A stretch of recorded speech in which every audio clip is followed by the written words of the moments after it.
Hi everyone. My name is Miss Mary, and this is the first day of me trying this video of fun stuff for preschoolers and kindergartners to do while they're home from school. I want to let the parents know that pretty much the supplies I'm going to be using for the most part are going to be things that you have at home or should be able to get easily.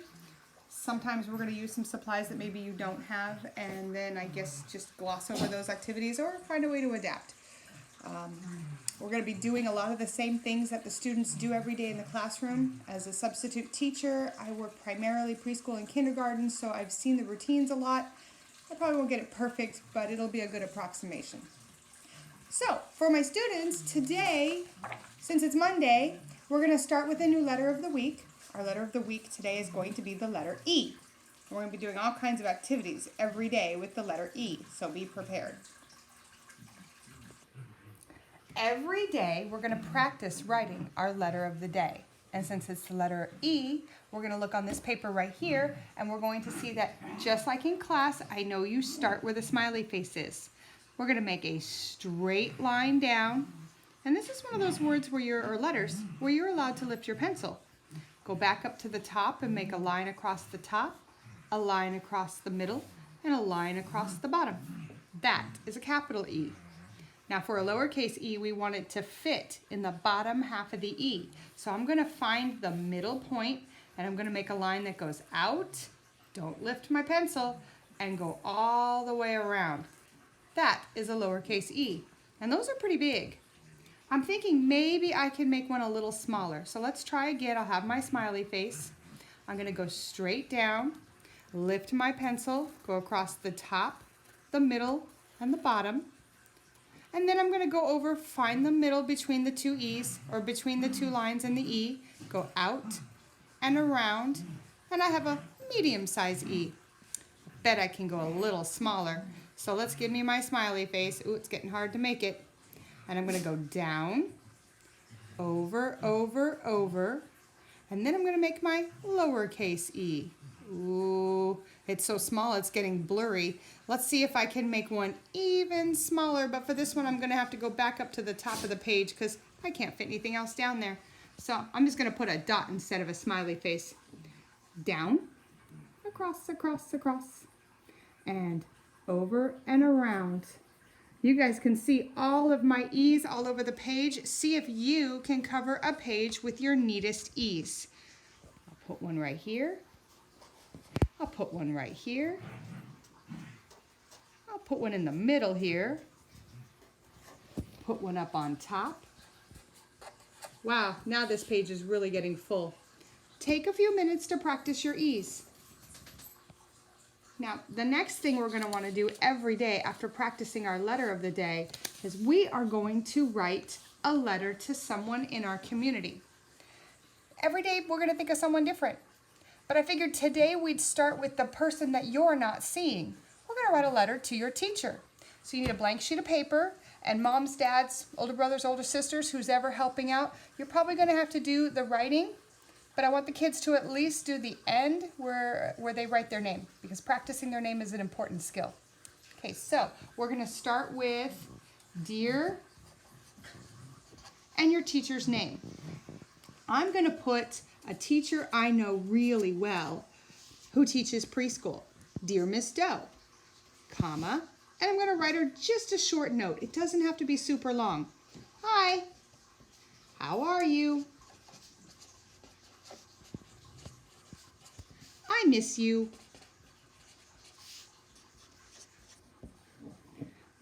Let's see. Oh, I remember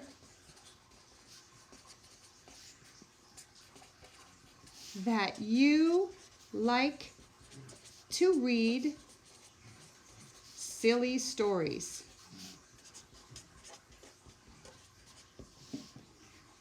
I can't wait to see you again. And that's all we're going to put. Now, since this is going to your teacher, you're going to want to take a moment to give her a pretty picture. I've got some crayons here, and I'm going to, before I draw my picture, this is where I want the preschoolers to write. Ladies and gentlemen, I want you to write the word love, which is L-O-V, And there's my letter of the week, E, comma, and your name. I'm going to put Miss Mary. Please don't put Miss Mary. You're not me. Now our picture's going to go right up here. I think Miss Doe would like to see some pretty flowers. So I'm going to give her a quick picture of some pretty heart flowers. All kinds of sizes. And of course, since today is kind of cloudy, I'll add some clouds, but the sun peeking out. Doesn't have to be a hard picture, just one you think will make your teacher smile. And I've got some crayons. Let me find a good red crayon in here. Oh, here's one. Gotta make my hearts red. Do your best coloring. As Miss Doe would say, no scribble scrabble. Try to stay in the lines. This is going to your teacher, so you want it to be your prettiest. Gonna give some leaves. Uh-oh, I forgot one of my hearts. I'll go back and get it. So, moms and dads, brothers and sisters, have them make this as detailed as they can. You've got plenty of time. Holding crayons is a great skill for holding pencils and pens when they're older. Give them lots of practice with this. Okay, I'm almost done. There, I think Miss Doe would like this picture. Now, parents, when the picture is done, the easiest way to get this to the teacher is to send it to the email that you should already have. In Placentia Yorba Linda, it's the teacher's first initial last name all together at pylusd.org. So take a picture of it, send them an email, let them know your kids are out there and that they miss their teachers.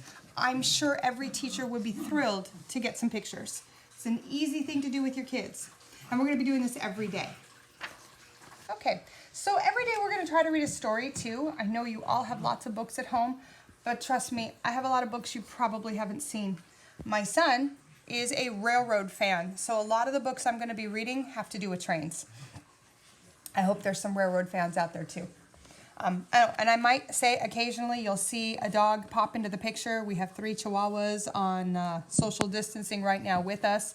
This little one closest to me is Paula, and I'm sure you'll see or hear the other 2 as well.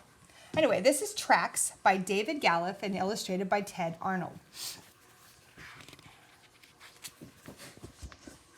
In the town of Granville lived a railroad worker named Albert and his dog Barney. Albert had a brown mustache and a thick pair of glasses, and his job was to lay railway tracks. One morning, Albert and his crew were laying track for a new railroad line from Granville to Denton. Where Albert pointed, his crew put down their wooden railroad ties. Thud, thud, thud. They hammered the steel rails on top. Bing, bing, bing. Wow, they looked very busy. You know, I've noticed that on these 2 pages, Arnold has brought his dog with him to work. So if you look carefully, you might be able to see the dog on every page. Make that a scavenger hunt, friends. By noon, the new track ran straight past Henley's Field and Barton's Woods. But as the day grew hot, Albert's face grew sweaty. His glasses kept slipping down his nose. He kept pushing them back up. He was just bending down to pick up a railroad spike when his glasses slipped off completely. They hit a rock and broke with a crack. Albert reached for his broken glasses and put them back on. Everything around him looked blurry, but he didn't have time to go home for his other pair. Holding the glasses with one hand, he pulled at his mustache with the other. You guys can see the glasses right here are broken. Oh no, but Albert puts them right back on and goes to work. I'm betting that's not going to be good. Straight ahead, he said, and pointed. Into Sally's pond? Asked one of the crew. Albert peered ahead, but couldn't see any pond. Just the blue sky a little lower than usual. I said straight, he repeated. The men shrugged and laid the tracks through the pond. Thud, bing, splash, quack, thump. Oh my, I think there was a duck probably injured in this, and if you look carefully, you'll see a couple ducks, frogs, and turtles scrambling to get out of the pond. Now they were in Dunn's pasture. A herd of cows was grazing, but to Albert they looked like gray and white boulders.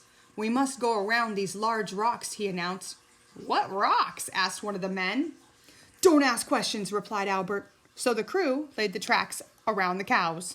But whenever the cows moved, the crew had to curve the tracks again. Thud, bing, moo! The track zigzagged all over the pasture, leaving a circle with cows inside. Wow, this one's a tough one, but I see Albert's dog. He's chasing some cows over here. Soon they came to Calder's big red barn. To Albert, the barn looked like the red hills of East Granville. No more detours, he declared. We're tunneling right through. So the crew laid tracks straight into the barn between the horse stalls and out the back door. Thud, thud, nay! Bing, bam! Oh my, I see chickens flying. I see horses fleeing. This is one confused barn.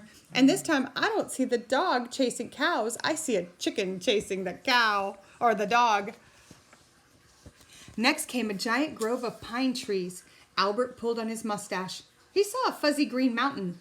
We've got to go over this one, he ordered. So his crew went up one sloping set of branches and down another. Thud, bing, cheep, cheep, thud, wham. Oh my, this is going to be an interesting train track. They arrived in Denton late in the evening. We've done it, he told the crew. Tomorrow the train will run from Granville to Denton. The next day, the mayor opened the new railroad line. Albert was wearing his other pair of glasses, a clean shirt, and his new straw hat. Let's thank Albert and his crew, said the mayor. They made this railroad line possible. The crowd cheered. Oh, cool picture of the train. A bunch of Granville citizens climbed aboard. The mayor got into the cab of the locomotive with Sam the engineer. Albert sat on the porch of the caboose. The train headed straight out of town. Jumpa, jumpa, jump. Suddenly, a huge splash drenched everybody as the train ran through Sally's pond. Quack, quack, complained the duck. Phew, said Sam as he spat out a mouthful of water. Uh-oh, oh my. The passengers were still drying off when the train entered Dunn's pasture and jerked to the left. All the passengers on the left side were thrown to the right. Hang on, yelled Sam. As the train jerked to the right, everyone was thrown to the left. Moo, said the cows as the train zigzagged, circled, and finally ran straight again. If you look carefully, you'll see that Albert is barely holding on to the end of the train, and his dog is just watching him from the caboose. What I like the most is if you look at the front of the train, there's a little piece of metal at the front called a cow catcher. And look, it caught a cow.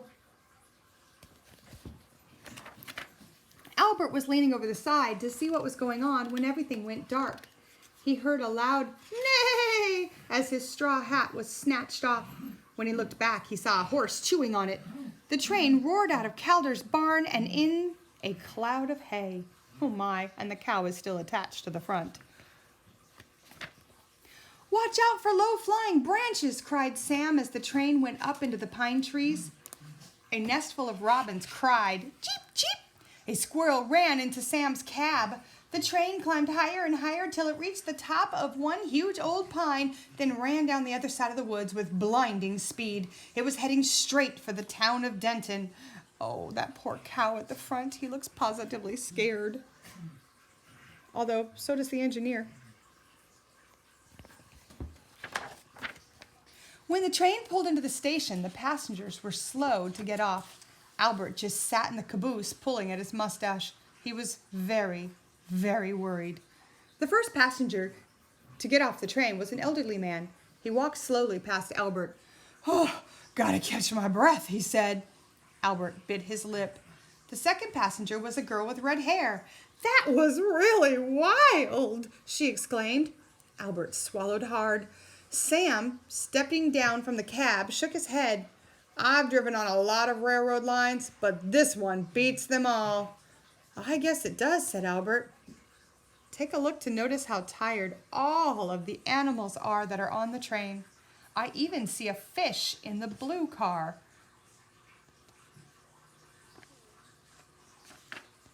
Then the mayor of Granville got out. Albert pulled at his mustache so hard that it hurt. But the mayor reached up to shake Albert's hand. "I just want to thank you for the most exciting ride I've ever taken," he said. The crowd around the train clapped and cheered. "We haven't had so much fun in years," the mayor went on. "I don't see how you ever got the idea for those tracks." Albert took off his glasses to wipe his face. Everything turned blurry again. He put the glasses back on carefully. "Well, I don't really see too well either," he told the mayor, "but I think I will from now on." And you guys can see that Albert turned his train ride into an amusement park.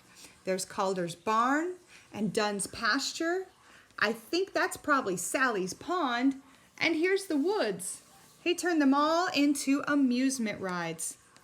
And of course, on the last page, there's Albert's dog chasing a cat. I hope you guys enjoyed the story. Okay, so we're going to be doing something. It's cooking, but we're not going to be doing a lot of cooking. And this is something you can use for the entire time that you're out of school. It's called edible Play-Doh. I'm going to ask my cameraman to get a real close view of the recipe. You'll see that it only has 3 ingredients. Very simple. Everyone should have the peanut butter and honey. I don't think powdered sugar is going to be too hard to find in the grocery stores. So if you have to make a run, get some powdered sugar. But we have a cup of peanut butter. Let's see, 2 1/4 cups of powdered sugar and 1/2 cup of honey. It will turn out with the consistency of Play-Doh. It's really good. It tastes good too. So first things first, when we're cooking, you're going to want to wash your hands. So I'm going to come over to my sink, give myself lots of soap, and we all know that we have to sing a song. I'm going to do the ABC song. A, B, C, D, E, F, G, H, I, J, K, L, M, N, O, P, Q, R, S, T, U, V, W, X, Y, and Z. Now I know my ABCs. Next time won't you sing with me? That's about how long it takes for someone to wash their hands correctly. And let's get started. Now, the only thing you have to do with this is mix all 3 ingredients. So I'm going to put the peanut butter into the bowl. And I'm going to put the honey into the bowl. I'm going to put most of the honey into the bowl. I'm going to tell you leave some of the honey out. And I'm going to put most of the powdered sugar in the bowl. I'm going to tell you leave some of the powdered sugar out. The reason is that as you're mixing, you may find that it's too sticky. If it's too sticky, add some more powdered sugar. Or you might find that it's too crumbly, it's too dry. If that's true, add more honey. So you're going to want to hold off on some of the ingredients until you get most of them mixed together to see what it's like. Now, moms, you do the first couple stirring or you're going to have powdered sugar all over the counter. But once it gets mostly mixed in, then you can have the kids squish with a spoon. Wouldn't have them do it with a spatula. Really, at the end, we're going to be using our hands. So as long as the kids wash their hands, they can dig in and help you squish. It's going to make it much easier if you do. The consistency you're looking for is Play-Doh. So I'm going to start to get one of my hands a little dirty here and squish. Even with trying to be careful, I have powdered sugar on the counter, and that's okay. Want to keep squishing until all the powdered sugar is mixed in. This is edible. There's no salt in it, so the kids aren't going to have a bad taste. And I can tell you, it tastes really good. I'm going to go ahead and put the rest of that honey in because it's feeling a little dry.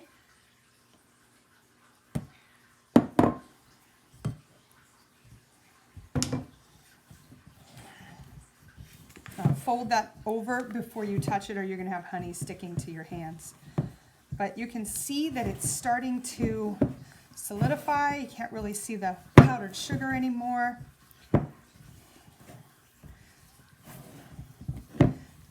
And when you're done, you're going to be able to play with this. It lasts for about a month. If you keep it in a stored sealed Tupperware or even in a Ziploc baggie, on the recipe, I say that you can add a few drops of food coloring to it if you'd like to get different colors. being that it has a peanut butter base, you're not gonna get bright pinks or bright purples because it has that, but you can subtly change the colors if you add a little food coloring. Now, here's the base. Now, when I was mixing, obviously my hands are really sticky, but if you notice now that when I squeeze it in my clean hand, nothing's really sticking to me. That lets you know that you're at the right consistency. Looks and feels like Play-Doh and tastes like really sweet peanut butter. So the kids can eat it, they can play with it. You can make this over and over again. I'm gonna roll it out.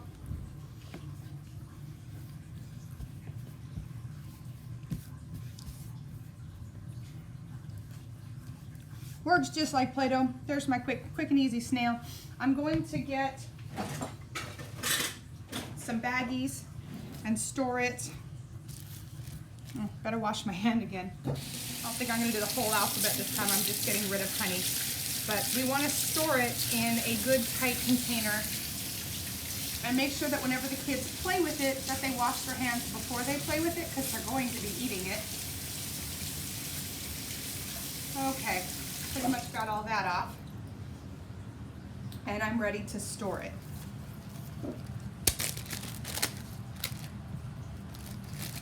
Now, if you wanted to mix in different colors, I'd suggest a good way to do that would be to put some Play-Doh in the plastic baggie, add the food coloring drops, and just have the kids do this.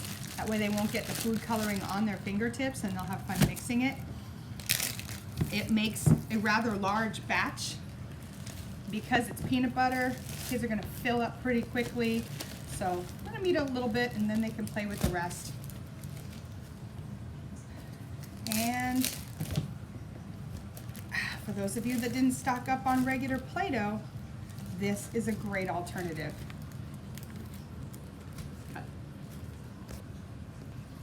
Okay, so gotta go back to the letter of the day because I forgot. On Mondays, what I would like to do is for the kids to go on a scavenger hunt and find as many things as they can throughout the house that begin with that letter. Since this is the letter E, I found an envelope and an egg. Now in the classroom, the teacher generally introduces the different pictures that begin with that letter and they chart them. If there's a child in the classroom, like whose name is Ethan, they talk about how names get capitals and they leave a list in the classroom all week. So if you want to create a list of things that begin with that letter and during the week your kids point out different things on TV or in the car when you're going somewhere, you can add those to the list. It's a really great vocabulary enhancer. It also helps for the kids in preschool and kindergarten to see complex words in print. They may not be able to sound them out yet, but it's really important that they understand the connection between objects and words.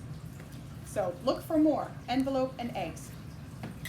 Now in the classroom, teachers use a lot of whiteboards, even at the pre-K level, not as much as the upper grades, but they do use them. And if you don't have a whiteboard at home already, I have several options for you to use as a whiteboard. If you have a picture frame, all you have to do is put a white piece of paper in it, and it works just fine as a whiteboard. I'll tell you what you need to do first thing is make sure kids put the tops on or these go really quickly. For an eraser for a whiteboard, just a sock that doesn't have a partner. That works just fine. Now if I were to do my E list for the classroom, it would look something like this. I'd write the E, and then I would write the words that we found.